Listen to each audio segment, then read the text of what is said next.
just the slow rhythm of someone who knew how to be alone without being lonely. I watched her wrists move, her fingers steady, the soft clink of ceramic as she placed the cup in front of me. No eye contact yet. Just steam between us. I never used to notice things like that. But with her, everything had weight. Her name was Amara. She lived in a brick house that looked like it had secrets: vine-covered walls, chipped blue paint, a small garden that refused to die. I'd come to help her set up a gallery submission, one of those small-town events that never really mattered to anyone until suddenly it did. She taught at the college part-time. I worked the cafe across the street. The gap between us was clear, not just years, but something harder to name. She never asked why I stayed longer than I needed. I never asked why she let me. Her eyes were always a little tired, but not in a way that made you worry, more like she'd seen enough, and now she chose her words like furniture, carefully, and only when needed. That afternoon, she wore a linen shirt with the sleeves rolled, her hair up, a pencil tucked into it like she forgot it was there. I pointed it out, and she smiled, not the kind that shows teeth, but the kind that holds something back. "You always notice the small things," she said. "I only remember the ones that matter," I replied. She looked at me then, really looked. And something shifted. We went back to sorting through the frames. Her hands brushed mine once, and neither of us moved. Just that half-second longer than normal. Skin against skin, breath caught in the space between. She didn't apologize. Neither did I. Later, she stood by the open gate, arms folded, the late light turning her gold. I was supposed to go. The gallery list was done. My part was over. "Rafi," she said softly, like the name was fragile. I paused at the step. She didn't move, but her throat tightened. I could see it, that small, invisible knot people try to swallow when they're not sure what they're about to say. "You don't have to keep coming back," she murmured, looking somewhere past me. "You're young. You'll get bored." I laughed, but it didn't sound right coming out. "Maybe I don't want easy," I said, surprising myself. She met my gaze. No smile this time. Just something raw and unfinished in her eyes. Then, a second passed. Then 3. She walked forward and closed the garden gate behind her, slowly, deliberately. The latch clicked, louder than it should have. "If you leave now," she whispered, "I'll break." It wasn't a plea. It wasn't a threat. It was just truth. My hand was still on the bag strap. I hadn't moved. She stood there, her fingers still resting on the latch, as if letting go would make it real. I could hear my own breath. That was all. No cars. No wind. Just the thrum of something unspoken between us, trembling. I didn't know what to say. So I said the one thing I wasn't supposed to. "You shouldn't say things like that." And she didn't look away. She didn't move from the gate. I watched her fingers stay curled around the iron latch like it was the only thing keeping her grounded. A breeze picked up, not strong, but enough to shift her shirt against her frame. Soft fabric. Bare arms. My throat tightened. "I shouldn't have said that," she murmured finally. "I didn't mean to make it too late," I said, quieter than I meant to. Her mouth parted slightly, then closed again. She stepped back, just enough for the gate to creak open. I followed without speaking. The garden path crunched under my shoes. It felt like walking into a moment I might not come back from. Inside, the light had changed. Dimmer now, more amber. Dust catching in it, floating slow. She walked ahead of me, barefoot, like the house was hers in a way no place had ever been mine. "Can you help me with the lamp?" she asked, not looking back. It was a small thing. The bulb was loose. I fixed it with a twist. She watched from the hallway, arms crossed, silent. Something about her posture made me want to say something soft, something that would land gently in the air between us. "Do you ever get tired of pretending you're fine?" I asked. She blinked once. A beat passed. "Every day." The honesty of it hit harder than I expected. She moved to the kitchen, pulled out a bottle of red wine. No words, just 2 glasses. I didn't ask if she did this with other people. I didn't want to know. I was married once, she said suddenly, pouring slowly. Not a sad story. Just unfinished. I nodded. She didn't elaborate, and I didn't press. But I thought about the quiet way she moved through her house, the absence of photographs, the fact that she always played music low enough that you had to lean in to hear it. She handed me a glass. Our fingers touched again. This time she pulled away too fast, like it burned. I took a sip. She sat at the edge of the couch, not the center. Always leaving space. I sat beside her anyway. My last relationship. I started. She said I was too intense. Like I felt things in a way that made her uncomfortable. Amara tilted her head. She didn't deserve that, she said. It was the kindest thing anyone had said to me in a long time. Silence settled over us, not awkward but weighted. Her eyes dropped to the floor. Mine stayed on her. You don't look at people the way most do, she said softly. I wasn't sure if she meant it as a compliment. It landed like one. The clock ticked. A drip from the kitchen sink echoed louder than it should have. She brushed her knee against mine when she shifted, and didn't move it back. That was the moment. The one that felt like too much. Neither of us said a word. The wine between us went untouched after that. She got up first. No warning, just stood, picked up her glass, and moved to the kitchen like nothing had happened. Like her knee hadn't stayed pressed against mine for a full minute too long. Like I hadn't memorized the warmth of it. I stared at the space she left behind. The cushion still held her shape. I should go, I said toward the empty room. Not loud enough for her to hear, not really meaning it either. She came back a moment later with a dish towel in her hand, wiping her fingers like she needed something to do. Her face was unreadable, the kind people train themselves into after years of learning not to need. You okay? I asked finally. She glanced up, gave me a small smile. It didn't reach her eyes. You're very kind. Kind. The word landed like a push. I'm not trying to be kind, I said. Her eyes flicked to mine. For the first time that night, she looked scared. Not of me. Of herself. We stood there, quiet. Not far apart, 3 steps, maybe 2. Her shoulders were tight, the towel still twisting in her hands. The tension between us was everywhere. In the silence. In the way either of us sat down again. I took 1 step closer.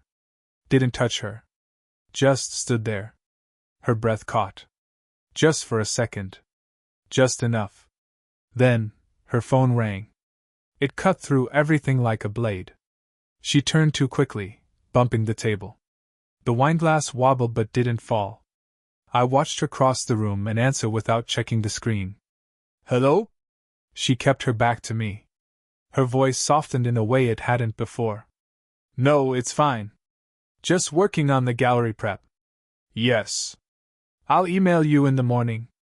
She ended the call without a goodbye. Her hand stayed on the phone longer than it needed to. Someone important? I asked. She didn't turn. Just someone who still thinks we talk more than we do. I didn't ask if it was her ex-husband. I didn't need to. She finally turned to face me, and I saw the weight return to her expression, the one she wore when no one was watching. Except now I was. We can't, she said quietly. Whatever this is, it's not real. I took another step. Close enough now that I could smell the faint citrus of her skin, the lingering scent of paint and tea. But it feels real, I said. She didn't argue. She just looked up at me like she wanted something, and hated herself for it. Her hand brushed against mine again. Neither of us pulled away. She leaned in, just slightly, and I did too. Then she blinked hard, stepped back like it had all been a mistake. I should go, I said again. She didn't stop me this time.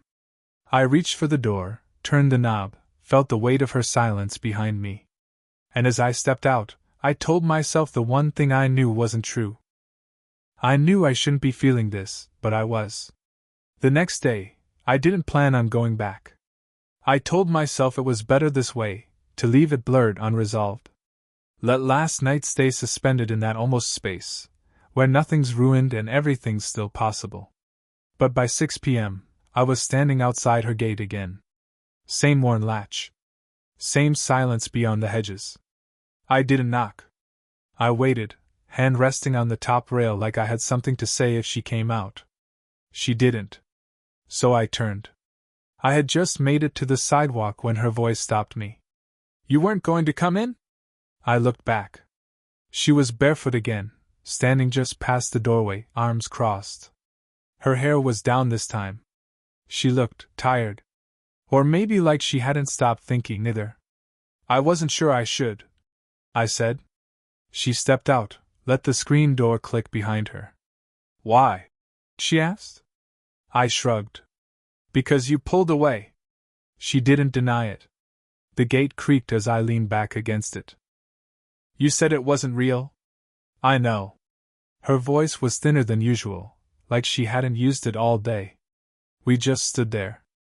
I don't want to be some phase, she said finally, her arms still crossed tight. Some older woman you look back on and stop. I cut in. Her eyes met mine sharply. You're not a phase.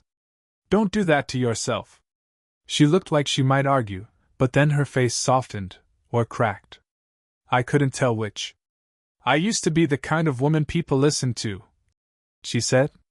And now I feel like I have to earn the right to be looked at. I took a step toward her. She didn't move. Every time you look at me, she went on, quieter now, I feel younger and older at the same time. Do you know what that does to a person? I swallowed, unsure where this was heading. My heart was already beating in my throat. She walked closer slowly, until she was just a foot away. Close enough for me to see the fine lines at the corners of her mouth. The way her fingers trembled slightly. I'm scared I'll want too much, she said, almost a whisper. And you'll give it because you're kind, not because you mean it. I do mean it, I said, voice shaking. Every time. Then, her hand reached up. Not to kiss me. Not yet. She brushed her fingers against my jaw, soft, hesitant, and I saw it. The crack. Something deep inside her was splintering. Maybe desire. Maybe fear. Maybe both. You make me feel like I've still got time, she said. And before I could answer, she leaned in, just enough that her breath touched my skin. But then she froze. Inches away. Eyes flicking to my mouth. I shouldn't, she whispered. I didn't say anything. I couldn't. Her fingers were still on my jaw. My heart was still in hers. And then, from inside the house, a phone started ringing. Neither of us moved. The phone kept ringing. She didn't move to answer it. But she did move away from me, slowly, like backing out of a dream. Her fingers dropped from my face, leaving behind the ghost of warmth. Her eyes flicked away like she was trying to erase what just happened, or almost happened, by not looking at it. Then, the ringing stopped. The silence that followed was louder than anything. I stayed still, not because I wanted to, but because I didn't know what else to do. She walked past me, back into the house. I watched her shoulders rise and fall with each breath. Amara, I started. She didn't look back. I followed her in. Not close. Just inside the door. She stood at the counter, one hand gripping the edge like it might break off. The other rested over her stomach. That same linen shirt from before, wrinkled now, hanging loose like she didn't care what shape she was in anymore. It was my ex-husband, she said flatly. I waited. He's not really my ex. Not yet. That pause, the one after, not yet, was a slow blade to the chest. I swallowed hard. You said you were divorced? I said I was married once, she replied, still facing the window. You assumed the rest. It wasn't cruel. But it hurt anyway. I live here. He doesn't. We've been separated 2 years. papers are somewhere between drafted and forgotten. But we still talk. Mostly for convenience. Sometimes because. She stopped. Because endings are harder than they should be. I didn't answer right away. I needed to breathe through the heat building in my chest, not anger, not quite. Something messier. Sadder. She turned then. Her face unreadable again, back behind that practiced calm. But her eyes, they betrayed her. I didn't want to lie to you, she said. I just didn't want to scare you away before anything started. And now that it has? I asked softly. She didn't respond. Instead, she looked at the clock, a small antique one, ticking far too loudly, and asked, "When are you leaving?" I blinked. What? I overheard you at the cafe. You're moving to Lahore next month, right? For the studio program. So she'd heard. I wasn't sure I got in yet. I said, voice quiet. But you applied? I nodded.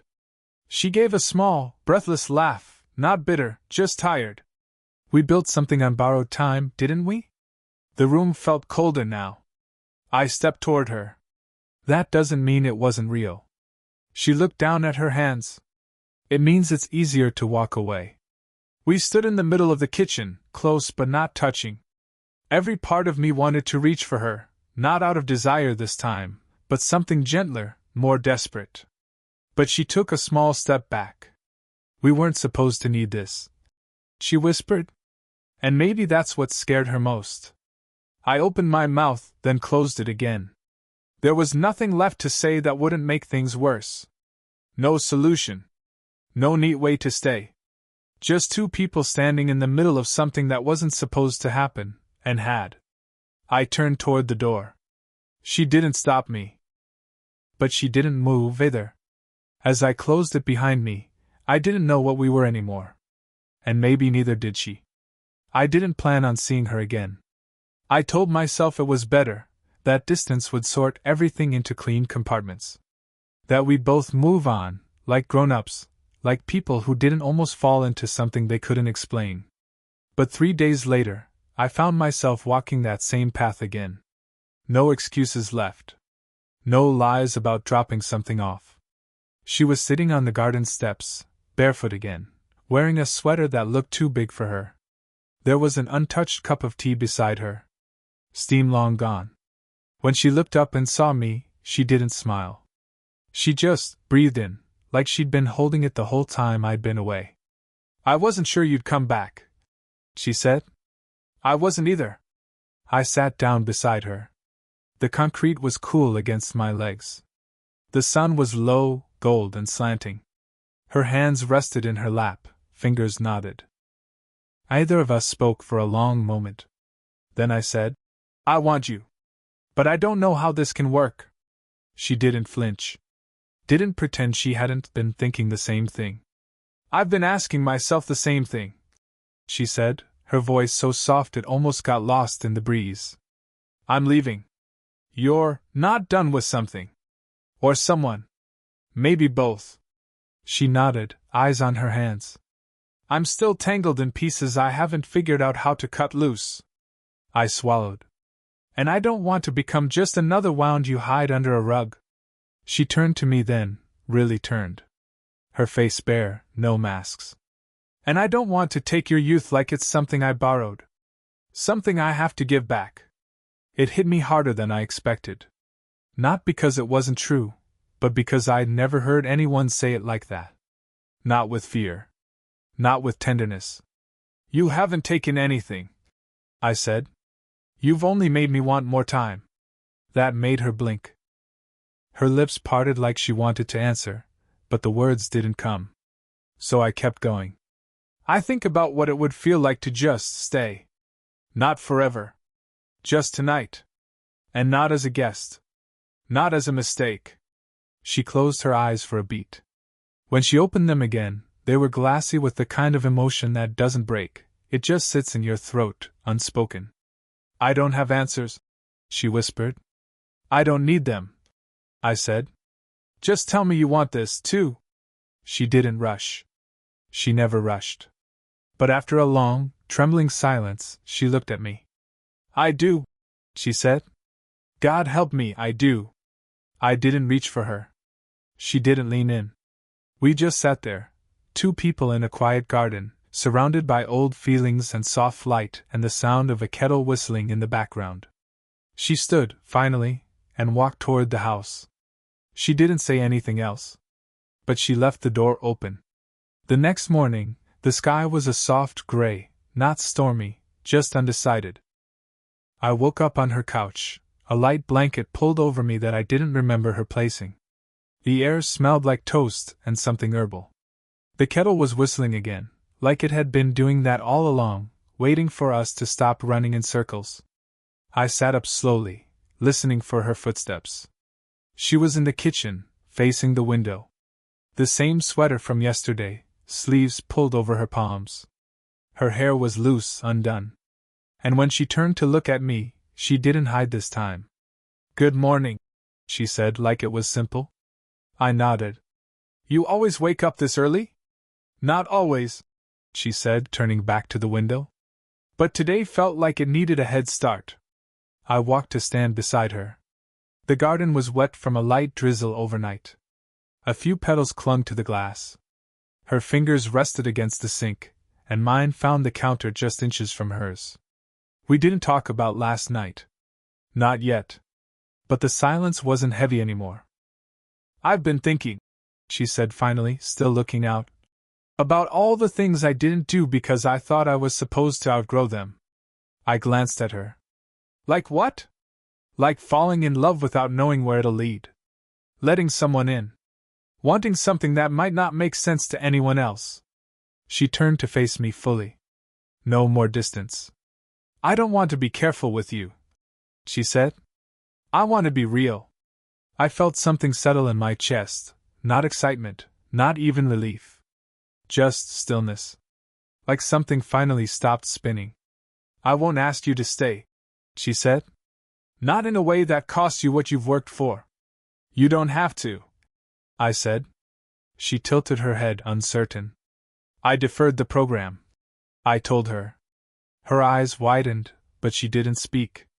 I want to go. Just, not yet. Not while this feels unfinished. You'd do that for me?